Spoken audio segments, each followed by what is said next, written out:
Yes, hello happy partners all over the world. By the way, ako nga po pala si Miss Jam. Dati po akong factory worker for almost 7 years and right now, isa na rin po ako sa mga natulungan din talaga ng ating community at syempre dito gumawa ako ng short video dahil gusto ko lang pong i-congratulate ang isa na naman sa mga nagtiwala sa atin na kumbaga dito, dati lang din siyang naghaw at ngayon, 'di ba, isa na rin siya sa mga kumikita dito at nag-share din ng mga opportunity natin. And congratulations sa iyo, partner Marlo Ordoña from Dingalan, Aurora, na kung saan isa lang din naman po siyang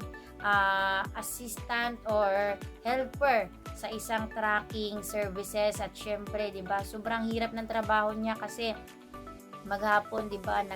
nagkakarga tapos diskarga na naman, pero dito talagang sinubukan niya itong opportunity natin kahit ganun yung sitwasyon niya, talagang binibigyan niya ng kahit konting oras itong business natin at ngayon, 'di ba, kumbaga dito na isasabay niya kasi dito gagawin mo naman tong opportunity natin na kumbaga sa oras na wala ka ginagawa, kaya kung may trabaho ka man okay lang din kasi itong opportunity natin is sobrang ganda kasi very flexible. Kung may trabaho ka man pwede mo rin siyang